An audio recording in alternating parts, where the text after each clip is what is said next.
I have a license to kill. If I can kill you, I will. That wasn't a quote by a Bond villain, even though it sounds like one.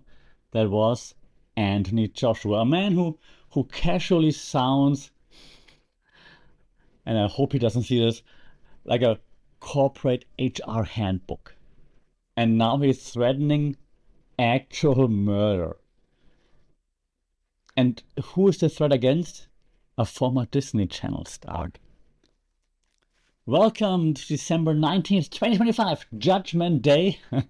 Tonight, Netflix isn't giving us Stranger Things. They're giving us a public execution in Miami. But we're watching, and we're not watching for the sport. We are watching for the glitch in the Matrix.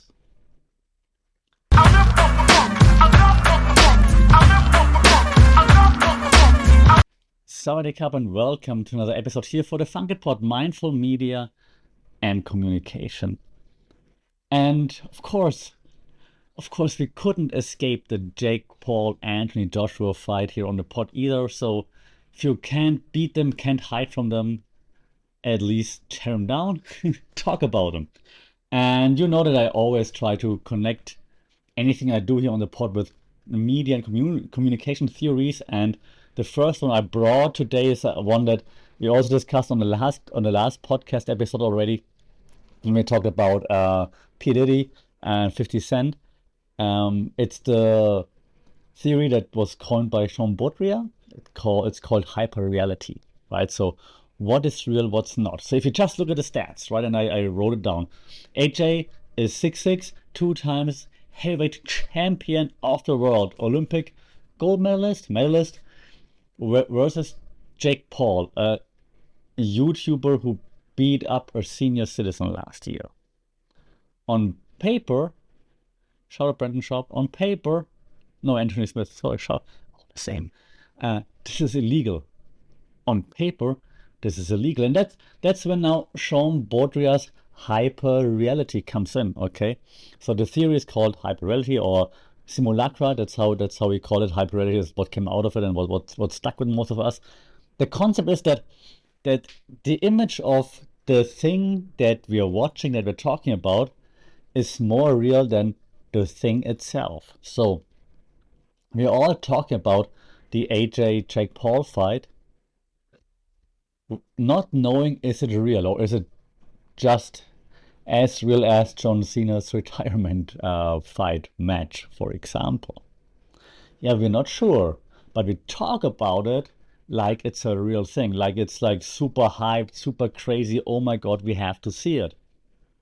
Even though the two options that are out there that are the most obvious ones are A, AJ murders him, which should happen looking at size differences, looking at skills and so on, or B, it's fake and we're all being played.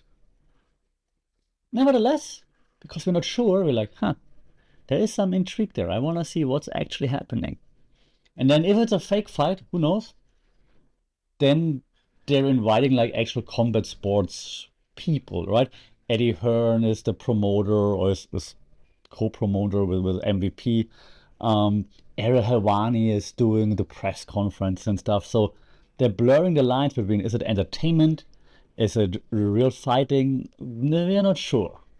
And that's the hyper-reality. Yeah? We're looking at it, and by us assigning value to it, it becomes real to us.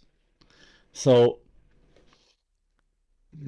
if you were to break it down in the theoretical aspect, we could say it's not a boxing match that we're looking forward to, it's the simulation that we're looking forward to, okay? The simulation of a boxing match. And yeah, it has everything, the gloves, the lights, the announcers, but it lacks the core ingredient, the marriage. But we're still assigning value to it. Yeah, so I'm gonna say it, even though I know I'm gonna get shit for it.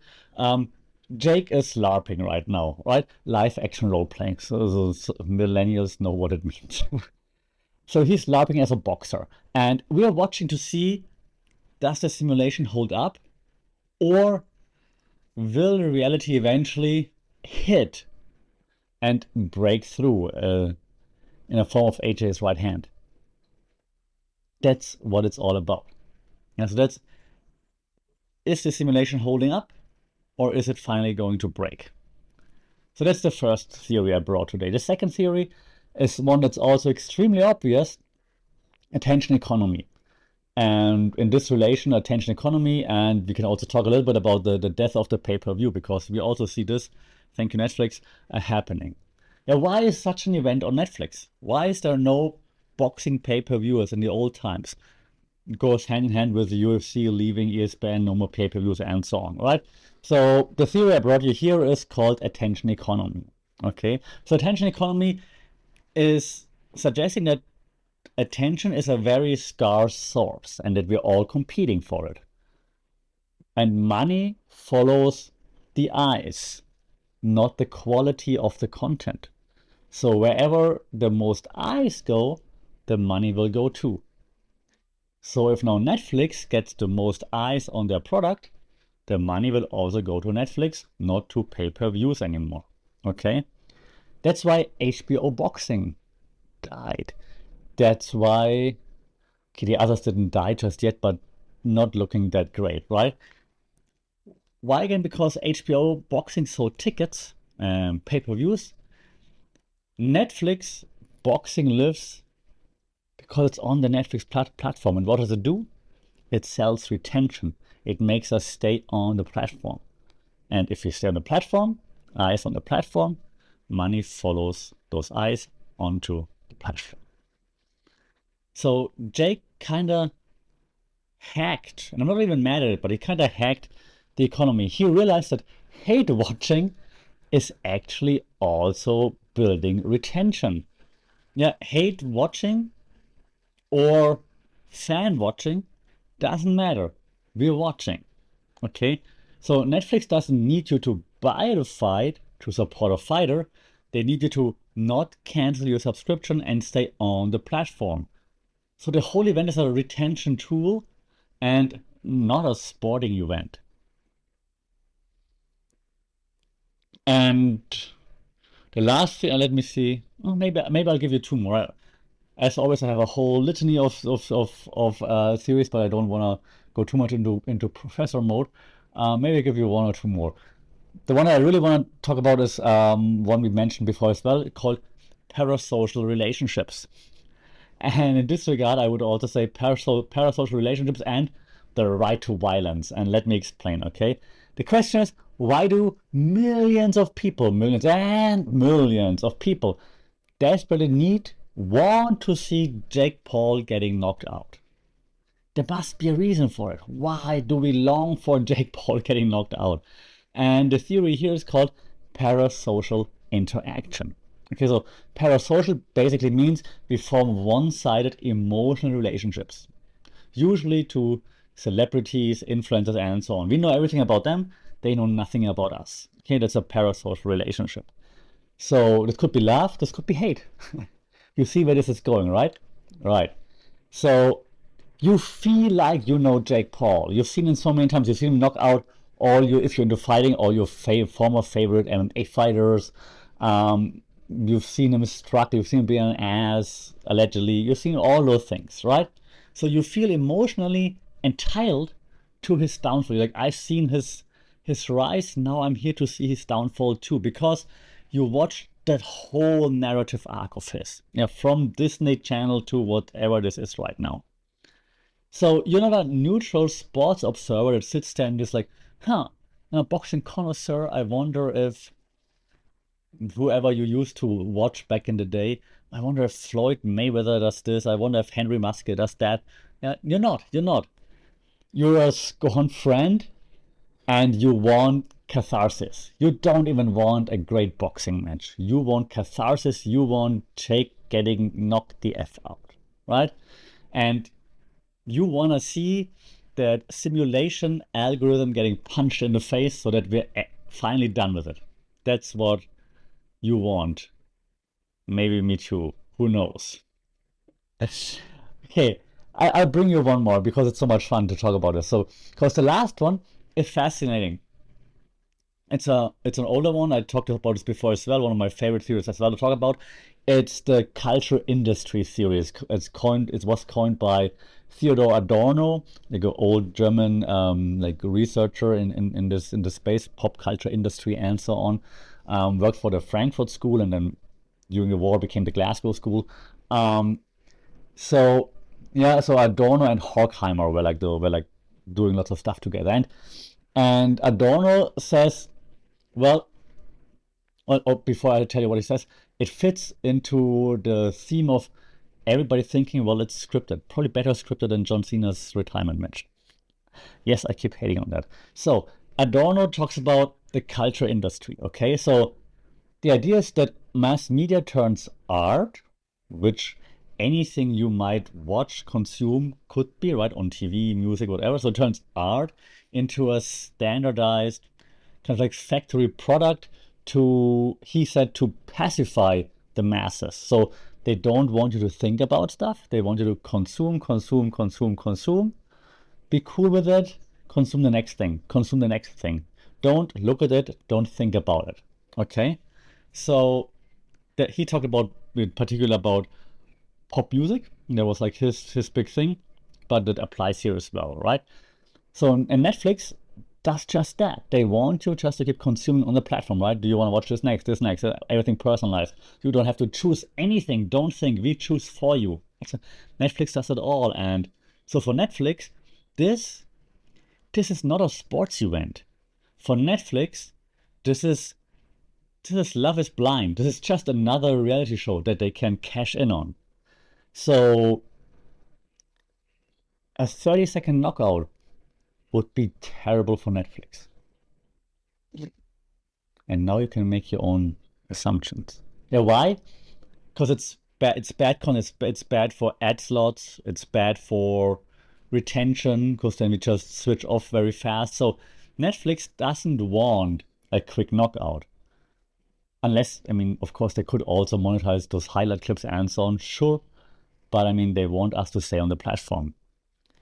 That what leads me to looking into my crystal ball. The fight is not going to be fixed, like illegally, of course not. Like AJ not going to take a dive or something. But will it be managed? Will AJ carry Jake Paul? Will AJ not pull the trigger for a while? Maybe not at all.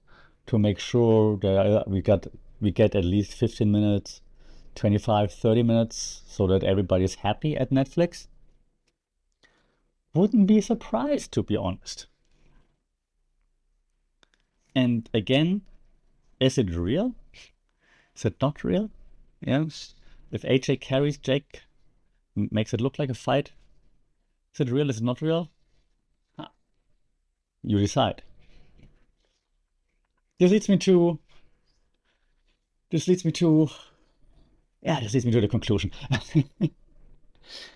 Let's not hate too much, because in the end, I mean, spectacles are what sell, right? So if it's entertaining us, maybe it has a right to exist. Who knows? Who knows?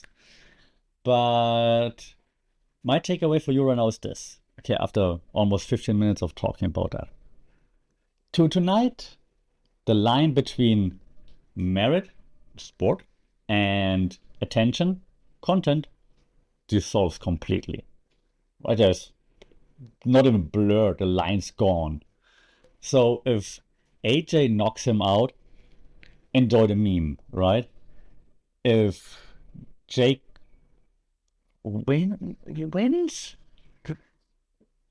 go read a book because we have proof that the simulation has officially broken and stupidity has won, right?